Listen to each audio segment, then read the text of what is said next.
ಅರ್ಜುನ್, ನೀನು ಓಡೋದು ಬೇಡ. ಸತ್ಯ ಯಾರನ್ನೂ ಉಳಿಸಲ್ಲ. ಅರ್ಜುನ್ ಗಾಬರಿಗೊಂಡ. ನೀನು ಯಾರು? ಹೊರಗೆ ಬರ್ಬೇಡ. ಧ್ವನಿ ನಗಿತು. ನಾನು ಹೊರಗೆ ಇಲ್ಲ, ನಾನು ಕಡತದಲ್ಲೇ ಇದ್ದೇನೆ. ಆ ಕ್ಷಣವೇ ಅರ್ಜುನ್ ಹಿಂದೆ ನಿಂತ ಕನ್ನಡಿಯಲ್ಲಿ ತನ್ನ ಮುಖ ನೋಡಿದ. ಅಲ್ಲಿ ತನ್ನ ಹಿಂದೆ ಒಂದು ನೆರಳು ನಿಂತಿತ್ತು. ಕಣ್ಣುಗಳು ಕೆಂಪು, ಮುಖ ಸ್ಪಷ್ಟವಿಲ್ಲ. ಆದರೆ ಆ ನೆರಳು ನೇರವಾಗಿ ಅವನ ಕಿವಿಯಲ್ಲಿ ಗುಸುಗುಸಿಸಿದಂತೆ, ನಿನ್ನ ಹೆಸರು ಮುಂದಿನ ಲಿಸ್ಟ್ಗೆ ಸೇರಿತು. ಅರ್ಜುನ್ ಕೂಗಿ ಹಿಂದು ಮರಳಿದ. ಆದರೆ ಅಲ್ಲಿ ಯಾರೂ ಇರಲಿಲ್ಲ. ಅಷ್ಟರಲ್ಲಿ ಬಾಗಿಲು ಬಲವಾಗಿ ತೆರೆದು ಇಬ್ಬರು ಹೆಲ್ಮೆಟ್ಧಾರಿಗಳು ಒಳಗೆ ಬಂದರು. ಅರ್ಜುನ್ ತಕ್ಷಣ ಕಿಟಕಿಯ ಕಡೆ ಓಡಿದ. 3ನೇ ಮಹಡಿ. ಕೆಳಗೆ ಜಾರಿ ಬಿದ್ದರೆ ಸಾವು ಖಚಿತ. ಆದರೂ ಅವನು ಹಾರಿದ. ಮಳಿನೀರಿನಿಂದ ಮಣ್ಣು ಸೊರಗಿದ್ದ ಕಾರಣ ಅವನು ನೆಲಕ್ಕಿ ಬಿತ್ತರೋ ಜೀವ ಉಳಿಯಿತು.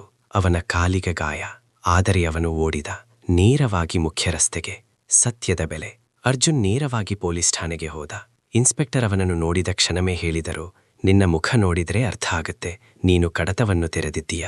ಅರ್ಜುನ್ ಬೆಚ್ಚಿಬಿದ್ದ. ನಿಮಗೆ ಹೇಗೆ ಗೊತ್ತು? ಇನ್ಸ್ಪೆಕ್ಟರ್ ನಿಧಾನವಾಗಿ ಕುರ್ಚಿಯಿಂದ ಎದ್ದು ಬಂದು ಹೇಳಿದ, ಏಕೆಂದರೆ ನನ್ನ ಹಿರಿಯ ಅಧಿಕಾರಿಗೂ ಆ ಕಡತ ಬಂದಿತ್ತು. 2 ದಿನದ ನಂತರ ಅವನು ಸತ್ತ. ಆತ್ಮಹತ್ಯೆಯಂತ ಕೇಸ್ ಮುಚ್ಚಿದರು. ಅರ್ಜುನ್ ನಿಶ್ಚೇಷ್ಟ. ಇನ್ಸ್ಪೆಕ್ಟರ್ ಮುಂದುವರಿಸಿದರು, ಅದು ಆತ್ಮಹತ್ಯೆ ಅಲ್ಲ, ಅದು ಮೌನಗೊಳಿಸುವಿಕೆ. ಅರ್ಜುನ್ ಕಣ್ಣಲ್ಲಿ ನೀರು. ಹಾಗಾದರೆ ನಾನು ಏನು ಮಾಡಬೇಕು? ಇನ್ಸ್ಪೆಕ್ಟರ್ ಗಂಭೀರವಾಗಿ, ನೀನು ಒಂದು ಕೆಲಸ ಮಾಡು. ಕಡತವನ್ನು ಜನರಿಗೆ ಬಿಡು. ಒಬ್ಬನನ್ನು ಕೊಲ್ಲಬಹುದು, 1000ರನ್ನು ಕೊಲ್ಲಲು ಸಾಧ್ಯವಿಲ್ಲ. ಅರ್ಜುನ್ ಆ ಮಾತನ್ನು ಕೇಳಿ ದೃಢ ನಿರ್ಧಾರ ಮಾಡಿಕೊಂಡ.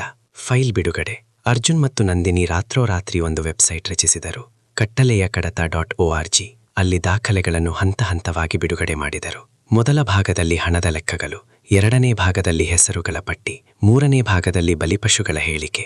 ಬೆಳಿಗ್ಗೆ ಎದ್ದಾಗಲೇ ದೇಶದಲ್ಲಿ ಕತ್ತಲ, ಟಿವಿಯಲ್ಲಿ ಚರ್ಚೆ, ಸೋಷಿಯಲ್ ಮೀಡಿಯಾದಲ್ಲಿ ಟ್ರೆಂಡ್, ಪೊಲೀಸ್ ಇಲಾಖೆಯಲ್ಲೂ ಗಾಬರಿ. ಆದರೆ ಅದೇ ದಿನ ಸಂಜೆ ಅರ್ಜುನ್ಗೆ ಪತ್ರಿಕೆಯ ಮುಖ್ಯ ಸಂಪಾದಕರಿಂದ ಕರೆ. ಅರ್ಜುನ್, ನೀನು ಇದನ್ನು ನಿಲ್ಲಿಸು, ಮೇಲಿಂದ ಆದೇಶ ಬಂದಿದೆ. ಅರ್ಜುನ್ ನೇರವಾಗಿ ಹೇಳಿದ, ಸರ್, ನಾನು ನಿಲ್ಲಿಸುವುದಿಲ್ಲ, ಸತ್ಯ ಹೊರಬರಬೇಕು. ಆ ಕ್ಷಣದಲ್ಲೇ ಅವನ ಮನೆ ಮುಂದೆ ಪೊಲೀಸ್ ಗಾಡಿಗಳು ಬಂದವು. ಅರ್ಜುನ್ನನ್ನು ಬಂಧಿಸಿದರು. ಸರ್ಕಾರಿ ದಾಖಲೆ ಕಳ್ಳತನ, ದೇಶದ ಶಾಂತಿ ಹಾಳು ಮಾಡಿದ್ದು ಎಂದು ಆರೋಪ. ಅರ್ಜುನ್ ನಗಿದ, ನಾನು ಶಾಂತಿ ಹಾಳು ಮಾಡಿಲ್ಲ, ನಾನು ಕತ್ತಲೆಯನ್ನು ಬೆಳಕಿಗೆ ತಂದಿದ್ದೇನೆ. ಕೊನೆಯ ಶಾಕ್.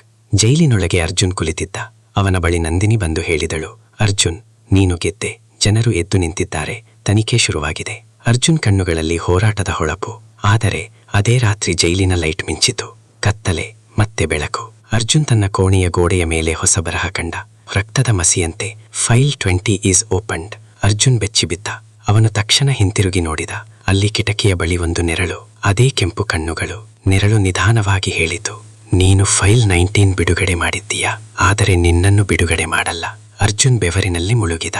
ನೆರಳು ಮುಂದುವರಿಸಿತು, ಈ ಕಡತಗಳು ಕೇವಲ ಡೇಟಾ ಅಲ್ಲ, ಇದು ಕತ್ತಲೆಯ ಒಪ್ಪಂದ. ಯಾರೂ ಇದನ್ನು ಮುರಿಯಲು ಸಾಧ್ಯವಿಲ್ಲ. ಅರ್ಜುನ್ ಧೈರ್ಯವಾಗಿ ಹೇಳಿದ, ನ್ಯಾಯವನ್ನು ಯಾವ ಶಕ್ತಿಯೂ ನಿಲ್ಲಿಸಲಾಗಲ್ಲ. ನೆರಳು ನಗಿತು, ನ್ಯಾಯ ಇಲ್ಲ, ಇಲ್ಲಿ ಕೇವಲ ಮೌನ. ಅಷ್ಟರಲ್ಲಿ ಜೈಲಿನ ಹೊರಗೆ ಜನರ ಕೂಗು ಕೇಳಿಸಿತು, ಅರ್ಜುನ್ಗೆ ನ್ಯಾಯ ಬೇಕು, ಸತ್ಯವನ್ನು ಮುಚ್ಚಬೇಡಿ. ಆ ಕೂಗು ಜೋರಾಗುತ್ತಲೇ ಹೋಯಿತು. ನೆರಳು ನಿಧಾನವಾಗಿ ಕರಗಿದಂತೆ ಮಾಯವಾಯಿತು. ಆದರೆ ಗೋಡೆಯ ಮೇಲೆ ಬರಹ ಉಳಿಯಿತು, ಕತ್ತಲೆ ಸೋಲುವುದಿಲ್ಲ, ಅದು ಹೊಸ ರೂಪದಲ್ಲಿ ಮರಳುತ್ತದೆ. ಅರ್ಜುನ್ ತನ್ನ ಉಸಿರನ್ನು ಹಿಡಿದುಕೊಂಡು ಗೋಡೆಯ ಕಡೆ ನೋಡಿದ. ಅವನು ಅರ್ಥ ಮಾಡಿಕೊಂಡ, ಇದು ಒಂದು ಪ್ರಕರಣವಲ್ಲ, ಇದು ಒಂದು ಯುದ್ಧ. ಅರ್ಜುನ್ ತನ್ನ ಕೈ ಮುಷ್ಟಿ ಬಿಗಿದುಕೊಂಡ. ಈ ಕಡತಗಳು ಎಷ್ಟು ಬಂದರೂ ನಾನು ಬಿಡುವುದಿಲ್ಲ. ಅವನ ಕಣ್ಣುಗಳಲ್ಲಿ ಬೆಂಕಿ. ಆ ಸಮಯದಲ್ಲಿ ದೂರದಲ್ಲಿ ಮಿಂಚು ಹೊಡೆದಿತು. ಮಳೆಯ ಶಬ್ದ ಜೋರಾಯಿತು. ಆ ಮಳೆಯೊಳಗೆ ಒಂದು ಗುಸುಗುಸು ಕೇಳಿಸಿತು, ಫೈಲ್ 21 ಸೂನ್. ಕಥೆಯ ಅಂತ್ಯ, ಆದರೆ ಯುದ್ಧದ ಆರಂಭ. ಕತ್ತಲೆ ಕಡತಗಳು ಒಂದರ ನಂತರ ಒಂದಾಗಿ ಹೊರಬರುತ್ತಿದ್ದವು. ಜನರು ಎದ್ದು ನಿಂತರು. ಆದರೆ ಕತ್ತಲೆ ಕೂಡ ತನ್ನ ಆಟ ಮುಂದುವರಿಸಿತು. ಅರ್ಜುನ್ ಈಗ ಪತ್ರಕರ್ತನಲ್ಲ, ಅವನು ಸತ್ಯಕ್ಕಾಗಿ ಹೋರಾಡುವ ಒಬ್ಬ ಯೋಧ. ಆದರೆ ಪ್ರಶ್ನೆ ಒಂದೇ, ಮುಂದಿನ ಕಡತ ಯಾರ ಕೈಗೆ ಬೀಳುತ್ತದೆ? ಆ ಕಡತ ಓದಿದವನು ಬದುಕುತ್ತಾನಾ?